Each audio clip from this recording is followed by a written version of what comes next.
Исәнмесез, кадерле каләмдәшләр, кадерле яшь каләм ияләре. Безнең Татарстаныбызда бик матур проект эшләп килә. Ул яңа исем дип атала. Һәм әлеге проектка безнең иҗат дәрте булган, кулларында талантлы каләмнәре булган яшьләр җыелалар. Алар төрле остазларда үзләренең каләмнәрен чарлыйлар, нәрсәгәдер өйрәнәләр, нәрсәнедер үзләренең иҗатларында ачыклыйлар, ниндидер юнәлешләр табалар.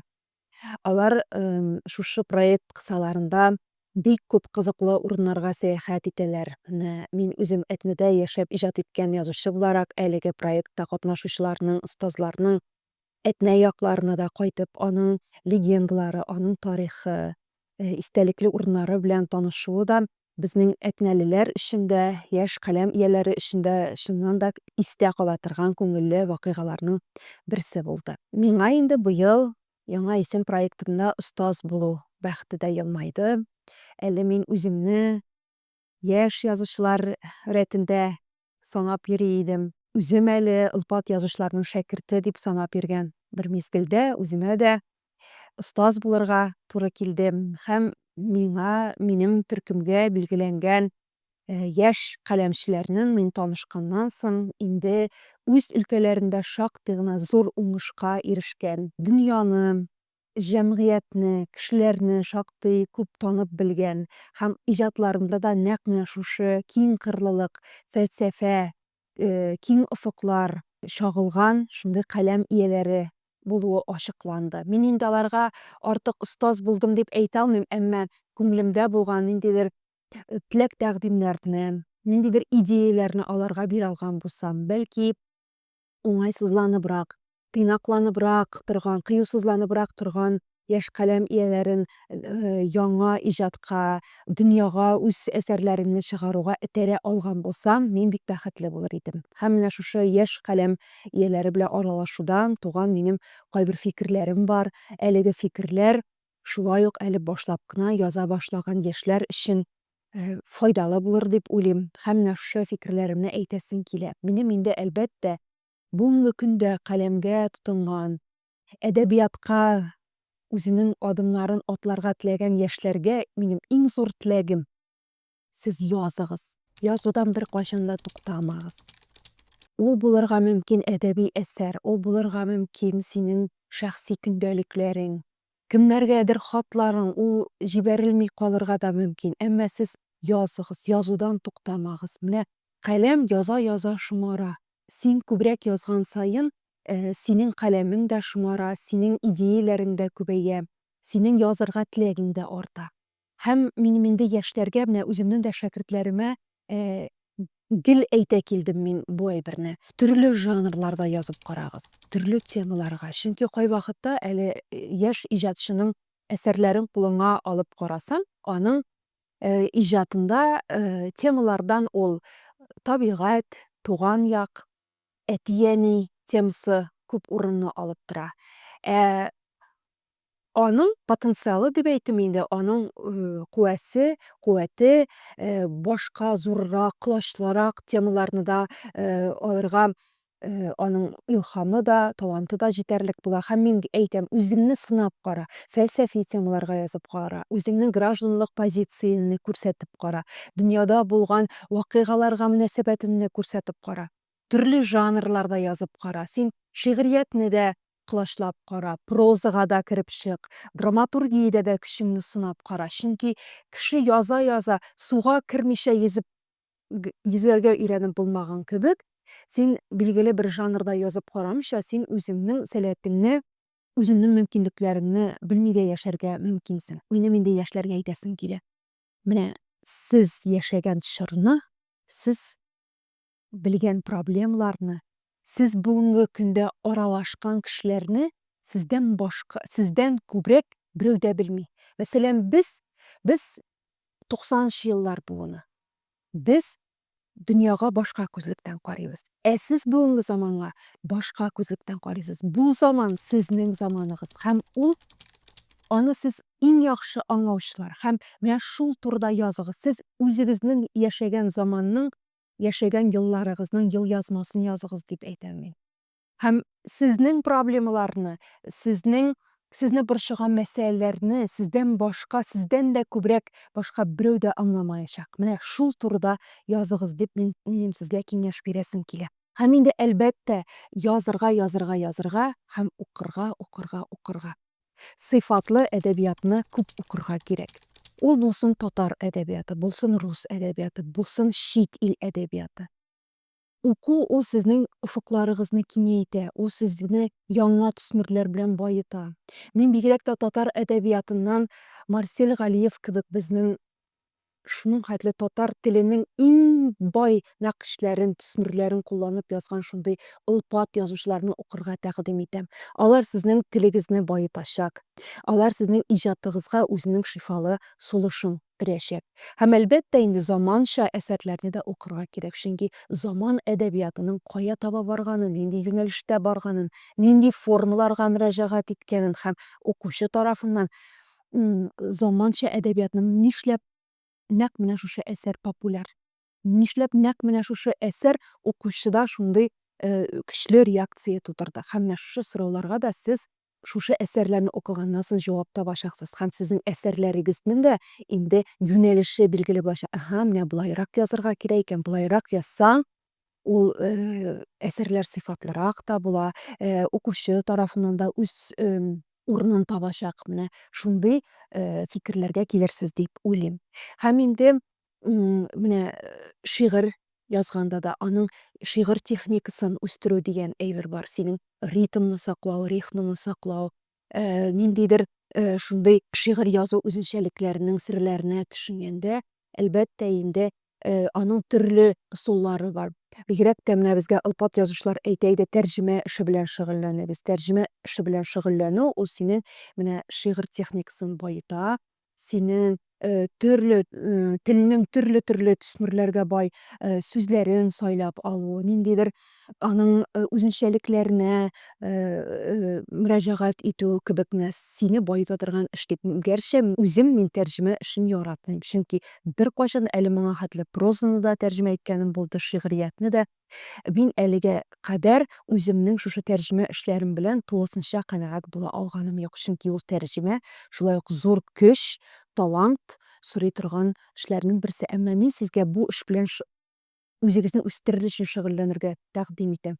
Үзегезгә ошаган әсәрләрне тәрҗемә итеп карагыз. Ниндидер оста тәрҗемәчеләр белән үзегезнең шәхси ниндидер ярышка керегез. Менә шушы тәрҗемә эшене мин уздырырлык итеп тәрҗемә итә алам дип, менә шундый үз-үзегезгә русча әйтәләр бит инде вызов ясагыз. Аннан соң ниндидер шагыйрьләргә, язучыларга нәрсәгәдер ияреп язу яки киресенчә каршы язу. Мәсәлән, сез ниндидер шигырьне укыдыгыз, сез аның белән килешмәдегез анда фикер белән, сез каршы язып карагыз. Яки нинди дә булса сез әсәрне укыдыгыз, ул сезнең шуның хәтле күңелегезне дулкынландырды, үтеп керде һәм шушы әсәрдән ниндидер юлларын эпиграф итеп алып, сез әлеге теманы үзегезчә дәвам итә аласыз. Бу шулай ук сезне үстерәчәк. Аннары инде сезнең яшьтә төрле экспериментларга да барырга була. Менә бер елны әлдә хәтерлим, Рифат Сәләх шундый эксперимент ясаган иде. 1000 көн эчендә 1000 шигырь дигән. Менә көн саен ул шигырьләр язып барды. Әлбәттә инде көн саен шигырьләр язганда ул аның арасында сыйфатсызрак шигырьләрдә, ашыгыбрак язган әсәрләр дә булырга мөмкин. Әмма бу бит үзеңне ниндидер иҗади ярышка, иҗади ниндидер марафонга чакыру кебек. Шуңа күрә андый экспериментлардан курыкмагыз. Менә узган ел безнең яшь иҗатчылар арасында шундый батл оештырылды. Ясалма фәһем белән, ясалма интеллект белән. Без үзебез шигырьләр яздык һәм безнең шигырьләребезгә карата ясалма интеллект үзе татарча шигырьләр язды. Менә үзегез дә сез ясалма интеллект белән ярышка кереп карагыз әле. Сезнең язган шигырьләр нинди булыр да, ясалма интеллект язган шигырьләр нинди булыр. Менә сезнең яшьтә әле төрле экспериментларга барырга, ниндидер яңа формалар уйлап табырга, мөгез чыгарырга, бу барысы да сезгә әле килешә. Ул бөтен иҗатчыларга да килешә, әмма яшь вакытта аның үзенең бер шундый романтикасы була. Бу чорыгызны чыннан да шушы экспериментлар, ниндидер авантюраларга да ижатыгызда урын калдырыгыз. Хәзерге заман иҗатчылары турында сөйләшкәндә, әлбәттә, сез интернет, социаль челтәрләр сезнең иң якын дусларыгызга әйләнсен. Чөнки без телибезме, теләмибезме, хәзергә төп укучы ул барыбер интернетта, социаль челтәрләрдә утыра. Әгәр дә сез үз әсәрләрегезне социаль челтәрләрдә тәкъдим итеп барасыз икән, аның ниндидер яңа формаларын, ниндидер юморлы рилслар, ниндидер флешмоблар уйлап чыгарып, гел менә заманча формалар белән тәкъдим итсәгез, сезнең иҗатыгыз үзенең укучыларын бик тиз эзләп табачак. Сез инде үзегезнең укучылар армиясен, сезнең иҗатыгызны яратучылар төркемен дип әйтим инде, фанатларыгызны бик тиз эзләп табачаксыз. Чөнки һәр иҗат ул үзенең укучысын иртәме, соңмы барыбер эзләп таба. Һәм инде минем бик яраткан сүз, аны безгә Мансур абый Гыйләҗев әйткән иде, яшь язучыларга атап әйтүгә, үз иҗатыгызның продюсерлары булырга өйрәнегез. Чөнки сезнең иҗатны кемдер килеп танытыр, аны пропагандалау, рекламалау белән шөгыльләнер дигән уй белән яшәү һәм шуңа ышану ул дөресен әйткәндә бер катлылык. Сез үз иҗатыгызны үзегез тәкъдим итәргә, пропагандаларга өйрәнегез. Аның төрле формаларын уйлап табыгыз. Чөнки сез яшьләр, сезнең кулыгызда интернет, сезнең кулыгызда бөтен заманча технологияләр, аның мин уйлыйм, сез әле аның бөтенләй дә безнең башыбызга килмәгән, күңелебезгә кереп тә чыкмаган яңа ысулларын да табырсыз һәм без әле сездән өйрәнербез дип мин ышанып калам. Менә яшь иҗатчылар, алар минемчә ике төркемгә бүленә. Берсе аның артык кыю һәм артык үз-үзенә ышанган, икенчесе инде артык тыйнак һәм гел үз-үзенә ышанышы аз булган һәм гел үзенең иҗатында шикләнгән шундый яшь иҗатчылар була. Мин ике төркемгә дә әйтәсем килә инде. Менә үзегезнең иҗатыгызның нинди дәрәҗәдә икәнен, нинди кимәлдә икәнен аңлар өчен, үзегезне сынап карар өчен бүгенге көндә бик күп безнең әдәби бәйгеләр. Алар яшьләр өчен дә бик күп үткәрелә. Инде ылпат язучылар өчен дә ул ачык бәйгеләр. Анда теләсә кем катнаша ала. Аның өчен профессиональ язучы булу мәҗбүри түгел. Менә шушы бәйгеләргә сез әсәрләрегезне җибәреп, алар әгәр дә җиңү яулый икән, ниндидер алгы урыннарга чыга икән, бу бит сезнең иҗатыгыз чыннан да игътибарга лаек дигән сүз. Һәм әле аның яшерен батырын түгел, бүгенге заманда бик кирәк матди стимулы да булачак. Шуңа күрә бәйгеләрдән беркайчан да курыкмагыз, үзегезне сынап карагыз. Булган әсәрләрегезне җибәрегез. Булмаса, бәйгенең аның вакыт аралыгы зур була, махсус языгыз. Яшьләр өчен шундый күп проектлар хәзер. Менә иреммичә эшләргә һәм язырга гына кирәк. Һәм тырышкан очракта шушы каләм көче белән дә, үзеңнең язу сәләтең белән дә шактый гына тормыш итәрлек матди мөмкинлекләрне дә булдырырга мөмкин. Хәзер бигрәк тә татар телендә язучыларга мондый мөмкинлекләр бик күп булдырыла. Мин үземнең улларыма да әйтәм, татарча белсәгез, татарча сөйләшсәгез, татарча язсагыз, сез беркайчан да ач булмаячаксыз. Чөнки татар телен белгән, татар телендә иҗат итә алган кешеләр хәзер көннән-көн аларның кадерләре арта бара, киләчәктә алар чыннан да бик кадерле кешеләргә әйләнәчәк. Кадерле яшь каләмчеләр, менә минем сезгә әйтәсе теләкләрем, фикерләрем шушы иде. Мин бик өметләнәм һәм бик шатланам. Менә безнең татар әдәбиятына шундый киябез дип торган, әле без сезне дә уздырабыз дип, шулай шундый амбицияләре булган шундый яшь каләмчеләрнең булуы, аларның инде безне эзгә басып килүе мине бик сөендерә.